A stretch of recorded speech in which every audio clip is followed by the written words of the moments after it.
जानते हैं सर सोनू सूद बिहार क्यों आए थे? उनको बिहार किसने बुलाया था और किस तरह से आदर्श आनंद ने रोग आके पूरे बिहार की भद्द पिटवा दी? अगर आप जानेंगे तो आपके पैरों तले भले जमीन न खिसके, लेकिन एक बार की सोचने पर मजबूर जरूर हो जाएंगे कि यहां कहानी होती कुछ और है, आपको बताई कुछ और जाती है और आप समझते कुछ और हैं। लेकिन वो सब बताने से पहले नए दर्शकों को अपना परिचय। नमस्कार, मेरा नाम कुमार अभिनव है, आप पब्लिक प्लेटफॉर्म देख रहे हैं। दरअसल सोनू सूद को बिहार मनीष कश्यप ने नहीं बुलाया था, यानी कि मनीष कश्यप के कहने पर सोनू सूद बिहार नहीं आए थे, बल्कि सोनू सूद को बिहार श्री नरेंद्र और विजय लक्ष्मी जी ने बुलाया था। और बुलाया इसलिए था क्योंकि पटना के बापू सभागार में एक फैशन शो का कार्यक्रम था। उस फैशन शो का नाम था the face of Patna season 3 और उसमें लड़के और लड़कियां शिरकत कर रहे थे, जिसमें मुख्य अतिथि के तौर पे सोनू सूद को बुलाया गया था। और सोनू सूद बिहार इसलिए आए थे क्योंकि बिहार में वो एक स्कूल और एक अस्पताल खोलना चाहते हैं। एक ऐसा स्कूल जिसमें गरीब के बच्चे पढ़ सकें, एक ऐसा अस्पताल जिसमें गरीब लोगों का फ्री में इलाज हो सके। सोनू सूद बिहार आ तो गए, पटना के एयरपोर्ट पर उतर भी गए। मनीष कश्यप और वो ऑर्गेनाइजेशन जिसने बुलाया था वो लोग रिसीव भी करने गए, लेकिन सोनू सूद को मनीष कश्यप की गाड़ी शायद ज्यादा पसंद आ गई। वो उस ऑर्गेनाइजेशन की गाड़ी में न बैठ के मनीष कश्यप की पर्सनल गाड़ी में बैठ गए और यहीं से सारा खेल शुरू हुआ। लेकिन इस खेल को शुरू होने से पहले की पीछे की कहानी पर चलते हैं। सोनू सूद आने वाले थे, मनीष कश्यप ने जम के प्रचार किया कि सोनू सूद आने वाले हैं और लोगों को लगा कि भीड़ इतनी ज्यादा लगेगी कि पूरा बापू सभागार भर जाएगा। इसलिए उस कार्यक्रम में शामिल होने के लिए टिकट रख दिया गया और टिकट का प्राइस इतना हाई था कि आम आदमी उसे खरीद ही नहीं सकता। एक टिकट का दाम था 1500, दूसरी कैटेगरी के टिकट का दाम था 600 और तीसरे कैटेगरी के टिकट का दाम था 300। लेकिन जब वो सब टिकट बिका नहीं तो फिर उसका दाम आधा कर दिया गया, यानी 1500 का टिकट आप 700 में लेके जाइए, 600 का टिकट 300 में लेके जाइए और 300 वाला टिकट 150 में ले जाइए। सोनू सूद पटना के एयरपोर्ट पर उतर चुके थे, मनीष कश्यप अपनी गाड़ी में बैठा के रिसीव कर चुके थे। सोनू सूद लिट्टी चोखा खा रहे थे और बिहार की तरफदारी में 4 शब्द बोल रहे थे। लेकिन उधर सोनू सूद के आने के उपलक्ष्य में बापू सभागार भर ही नहीं रहा था, टिकट बिक ही नहीं रहा था। बहुत लोगों को लगता है कि सोनू सूद आए थे और पूरा हॉल खचाखच भरा था। सर सच तो यह है कि उस हॉल में 5000 लोग बैठ सकते हैं, लेकिन मुश्किल से 1000 से 1500 लोग बैठे होंगे। उसमें भी 300 तकरीबन सिर्फ पत्रकार होंगे और वो पत्रकार इसलिए आए थे क्योंकि मनीष कश्यप ने सबको इनवाइट किया था। बाकी जैसे ही सोनू सूद मनीष कश्यप की गाड़ी में बैठे, वैसे ही पूरी कहानी पलट गई।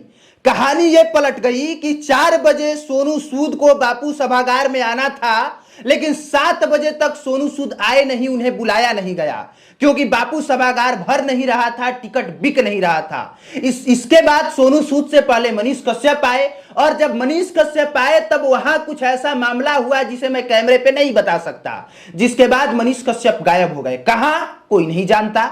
सोनू सूद आए, सोनू सूद ने बिहार की तारीफ की, लिट्टी चोखे की तारीफ की, शिल्पी राज के गाने पर ठुमके लगाए। सबका कार्यक्रम हुआ, किसी का कार्यक्रम नहीं हुआ तो वो मनीष कश्यप थे। मनीष कश्यप भी सोनू सूद के बगल में खड़े होकर उस मंच पर भाषण देने वाले थे। आदर्श आनंद का कार्यक्रम होना था। धनबाद की एक लड़की थी जो एक पांव पर झारखंड से चल के आई थी, उसका कार्यक्रम होना था। और 2-4 और कुछ लड़के थे जिन्होंने सोनू सूद के ऊपर रैप सॉन्ग गाया था, उनका कार्यक्रम होना था। सोनू सूद खान सर से मिलने वाले थे, सोनू सूद एसके झा सर से मिलने वाले थे। सोनू सूद के मंच पर शिवेश मिश्रा का कार्यक्रम होना था। सोनू सूद के उसी मंच पर और भी बिहार के बड़े बड़े कलाकारों का कार्यक्रम होना था, लेकिन किसी का नहीं हुआ क्योंकि मनीष कश्यप और उस ऑर्गेनाइजेशन से कुछ बिगड़ सी गई और बिगड़ी ऐसी कि मनीष कश्यप उस मंच पर चढ़े ही नहीं या उन्हें चढ़ने ही नहीं दिया गया। ये पीछे की बात है, हर बात मैं आपको नहीं बता सकता, लेकिन आप खुद देख लीजिए, क्या उस मंच पर सोनू सूद के बगल में मनीष कश्यप नजर आ रहे हैं? नहीं। अब जब मनीष कश्यप ही नजर नहीं आ रहे हैं तो बताइए मनीष कश्यप ने जिसको बुलाया है वो नजर कैसे आ सकता है। इतना ही नहीं, ग्रेजुएट चाय वाली प्रियंका गुप्ता, सोनू सूद की मुलाकात उससे भी होने वाली थी लेकिन सोनू सूद उससे भी नहीं मिल पाए। मतलब समझिए कि जब मनीष कश्यप और उस ऑर्गेनाइजेशन की बिगाड़ सी हुई, यानी जिस मंच पर खड़े होकर सोनू सूद के बगल में मनीष कश्यप भाषण देने वाले थे उस मंच पर मनीष कश्यप नजर नहीं आए, इसके बाद हर कोई स्थिति भाप गया कि कुछ ना कुछ तो गड़बड़ है। तो फिर मनीष कश्यप ने उन सबको जिसको बुलाया था, चाहे वो शिवेश मिश्रा हो, चाहे आदर्श आनंद जी आप हो, हम हो, चाहे फलाना ढिमकाना जो भी हो, वो कैसे नजर आएगा और वो मनीष कश्यप के कहने पर उसका प्रोग्राम कैसे हो जाएगा। फिर भी हम मानते हैं कि आप इतने बड़े कलाकार हैं कि आपको खेसारी लाल यादव जैसा ठहरने के लिए होटल चाहिए, सलमान खान जैसा सिक्योरिटी चाहिए और आमिर खान वाली इज्जत चाहिए। ये बात हम मानते हैं क्योंकि आपके फॉलोअर 2.5 मिलियन से ज्यादा हैं, आपके वीडियो के व्यू 40 मिलियन, 50 मिलियन, 100 मिलियन जाते हैं। इसलिए इतना तो मनीष कश्यप को बनता था कि भागलपुर की जिया आई है, इतना बड़ा कलाकार आया है जिसका फोन कम से कम न उठाने की गलती तो नहीं करनी चाहिए थी। फोन उठाना चाहिए था, बकायदा बता देना चाहिए था कि आदर्श भाई सब कुछ गड़बड़ हो गया है, हम जो सोच के आपको बुलाए थे वो सब यहाँ नहीं हो पा रहा है, हमको माफ कर दीजिए और प्लीज आगे से हम ऐसी गलती नहीं करेंगे, इसका हम पूरा ध्यान रखेंगे। गलती मनीष कश्यप की इतनी जरूर है कि उन्होंने आपको अपना भाई समझा, भाई समझ के बुलाया और एक दिलासा दिया कि सोनू सूद के साथ उनके मंच पे आपका कार्यक्रम होगा, लेकिन आपका नहीं आ पा, लेकिन वो सब नहीं हो पाया। उल्टा आपका खर्चा लग गया, उल्टा आपको ठहरने के लिए एक ऐसा होटल दे दिया गया जिसमें मनीष कश्यप नहीं ठहर सकते हैं। मतलब इतना तो समझ में आता है कि 2.5 मिलियन फॉलोअर होने के बाद आदमी का क्रेज कितना होना चाहिए, उसे ठहरने के लिए कितना भव्य होटल देना चाहिए, उसे पीने के लिए कितने शानदार बिस्लेरी का पानी देना चाहिए। आदर्श आनंद जी, आपने वो सब कुछ बिहार के लोगों को बता दिया है।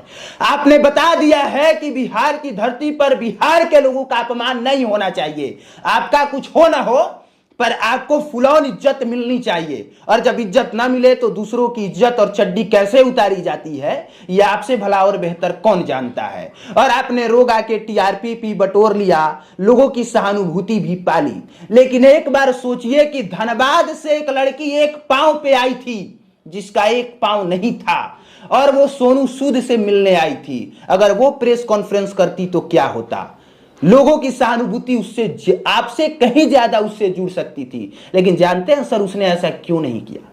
क्योंकि वो जानती थी कि अगर हम ऐसा करेंगे तो इससे बिहार की इज्जत बढ़ेगी नहीं घटेगी।